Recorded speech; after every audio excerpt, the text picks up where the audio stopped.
Halo GP Mania, selamat datang di channel Downforce Balap, yang akan mengabarkan berita paling panas, serta paling lengkap, seputar MotoGP.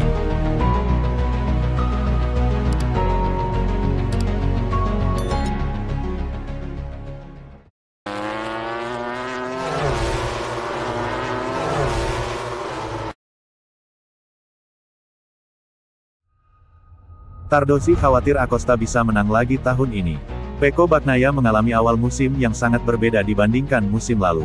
Dan pemain asal Italia itu tidak menunjukkan versi terbaiknya di awal musim. Selama 3 akhir pekan, pebalap Ducati itu berada di posisi kelima dalam klasifikasi umum dan telah mencetak total 50 poin, lebih sedikit 30 poin dari pemimpin saat ini Jorge Martin. Saat ini, pembalap dengan kontribusi terbanyak di tim Lenovo adalah Enea Bastianini, peringkat kedua klasifikasi umum dan masih dalam masa depan untuk menentukan. Tahun ini dia tampak tersenyum pada The Beast, yang tidak seperti tahun lalu di mana dia melewatkan sebagian besar bagian pertama musim ini karena cedera, kini menunjukkan kemampuannya, ingin mengkonsolidasikan tempatnya di resmi tim untuk tahun depan. Akhir pekan lalu di GP Amerika, 3 dari 4 GP24 milik Davide Tardozzi berada di belakang Vinales dan Acosta, tanpa mampu menempati podium lebih dari ketiga. Terima kasih kepada Vinales dan Acosta, mereka membuat perbedaan selama akhir pekan. Saya senang melihat grup Ducati tertinggal, dari posisi ketiga hingga ke-6, sebagai sepeda motor kami sudah memastikan performanya. Kami harus bekerja untuk lebih meningkatkan dan memberikan performa lebih kepada pembalap kami, kata Tardozzi kepada Sky. Lebih jauh lagi, pembalap Italia itu menghabiskan beberapa saat berbicara tentang rival Ducati di kota, Vinales dan Acosta. Vinales adalah seorang talenta, dia mengalami pasang surut dalam karirnya, dia berhasil menang dengan 3 merek berbeda. Acosta akan menjadi salah satu pembalap yang akan berlaga di kejuaraan dunia di masa depan dan saya khawatir dia bisa melakukannya lagi tahun ini. Mereka didukung oleh sepeda motor yang bagus dan membuat perbedaan. Ducati masih memiliki pebalap yang sangat kompetitif. Kami memiliki juara dunia, Martin sebagai pemimpin kejuaraan, Bastianini yang berada di urutan kedua klasemen. Kami pasti tidak akan berkecil hati dalam balapan yang berjalan sangat baik karena kami tidak menang. Masih ada 36 balapan lagi dan kejuaraan masih panjang.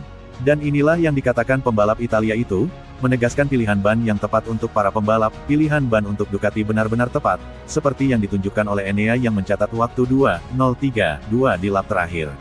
Lalu kalau motor lain punya karakteristik berbeda, bannya lebih aus dan tidak mampu membeli kemewahan ban soft saat balapan, itu persoalan lain, ujarnya. Rata-rata pakai motor yang punya ciri lain, setahu kami soft Acosta di sprint sudah sangat aus. Saya pikir jika KTM dan Aprilia menggunakan yang soft, mereka akan lebih sering menggunakannya daripada kami. Jika saya adalah Vinales, saya akan memilih yang medium karena dengan potensi yang ditunjukkan dia bisa memenangkan balapan, seperti yang dia lakukan, dengan lebih sedikit ban performa, dia selesai menjelaskan.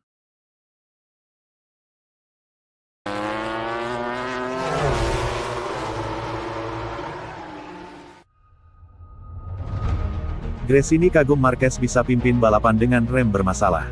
Pembalap asal Spanyol, Marc Marquez kembali gagal meriah poin dalam balapan utama di MotoGP AS karena terjatuh. Marquez tersungkur ketika memimpin balapan, yang berjuang melawan pembalap terdepan dengan masalah teknis pada motornya. Marquez beberapa kali mengalami kontak dengan rider lain, juga mengalami masalah pada rem depan motornya. Dia sempat memimpin balapan setelah unggul dalam duel dengan pembalap baris depan, sayangnya terjatuh di pertengahan balapan di T11 kota. Saya dan kepala mekanik saya mulai mengenal satu sama lain. Datanya ada, tapi pada akhirnya, perkataan pembalap adalah yang paling penting. Kami berkembang, kami akan melihat apakah tren positif berlanjut di Jerez seiring berjalannya waktu, kata Marquez usai crash di kota, seperti diwartakan Marca.com. Walaupun jatuh dan gagal finish, tapi tim-tim Gresini tetap mendukung Marquez dan berharap dapat meraih hasil lebih baik di balapan selanjutnya. Saya terpukul dengan apa yang terjadi hari ini dengan Marc, akui kru Chief Marquez, Frankie Carchedi. Melaju terdepan sepanjang balapan dengan permasalahan yang dia alami sungguh luar biasa. Kami menemukan kecepatan yang kami butuhkan dari kemarin sprint, namun masalah malang muncul dalam balapan yang akan kami pelajari dan selesaikan, tambahnya. Kecepatannya ada, levelnya ada, dan kecepatannya ada. Itu yang paling penting. Sekarang kami akan ke Jerez dan kami akan terus meningkatkannya. Selangkah demi selangkah kami semakin dekat dengan pembalap terdepan, serunya. Dengan 2 kali 0 poin di Portugal dan AS, Marquez kini berada di urutan ke-8 klasemen sementara dengan 36 poin, sudah tertinggal 44 poin dari pemimpin klasemen sementara, Jorge Martin, Prima Pramac Racing.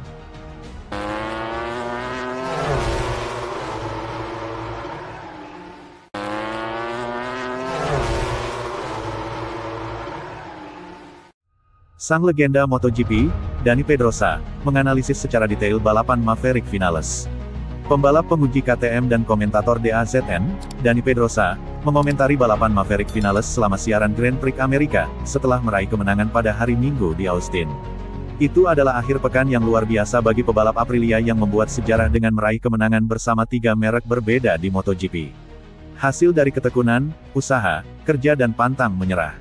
Segera setelah balapan MotoGP berakhir, inilah kata-kata, 26, yang ditujukan kepada Maverick atas kemenangannya dan atas pencapaiannya dalam dunia balap motor. Hari ini, bagi Maverick, adalah hari yang akan dikenangnya sejak lama karena kemenangan ini setelahnya perubahan dari Yamaha ke cara dia meninggalkan Yamaha. Mereka membawanya ke Aprilia, sulit baginya untuk menemukan momen terbaiknya tetapi dia benar-benar dalam kondisi yang menakutkan.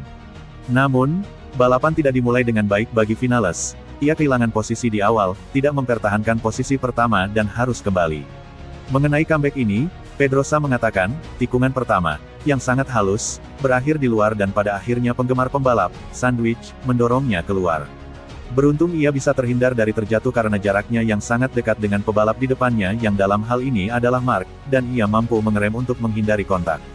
Dia telah kehilangan posisi dan yang paling penting, dia memiliki ketenangan untuk menjalani satu demi satu, sedikit demi sedikit, dengan percaya diri, dan memulihkan posisi yang hilang di awal. Legenda MotoGP itu menyoroti pilihan berisiko Maverick dalam memilih ban untuk balapan, sebuah pilihan yang sukses meraih kemenangan. Mengenai hal ini, samurai kecil menjelaskan, pilihannya merupakan kejutan untuk balapan ini karena kami memahami bahwa ban lunak adalah ban yang paling disukai tetapi dia merasa sangat percaya diri pagi ini dalam pemanasan dengan ban medium tersebut dan, dia telah memilih untuk pilihan yang baik baginya. Dani menjelaskan secara rinci bagaimana dia melihat, 12, di Austin, saya telah melihat Maverick yang para pesaingnya saat melakukan pengereman dan kepercayaan diri itu ketika Anda menyadari apa yang dapat Anda lakukan dengan motor Anda, lalu lepaskan dan lakukan overtake yang dilakukannya hari ini. Terakhir, Dani Pedrosa menunjukkan apa yang dia yakini sebagai tujuan Maverick Vinales musim 2024 ini dan memberinya sedikit nasihat, dengan menyimpulkan, karena kondisi performanya saat ini, dia harus melanjutkan dan mencoba meraih hasil podium tersebut. Saya tidak berpikir Anda harus terobsesi untuk memenangkan semua balapan atau membuat semua orang Polandia, tetapi mencoba berada di area barisan depan, baris kedua dan kemudian selalu memilih area podium adalah hal yang menurut saya harus Anda lakukan, mencari balapan yang akan datang. Jika bukan karena kegagalan mesin di Portugal, dia akan hampir setara dengan Martin dalam hal poin, yang berarti bahwa kecepatan dan semua potensi yang dimiliki motornya, dia manfaatkan dan itulah potensi yang dimanfaatkan momen tersebut, untuk juara dunia.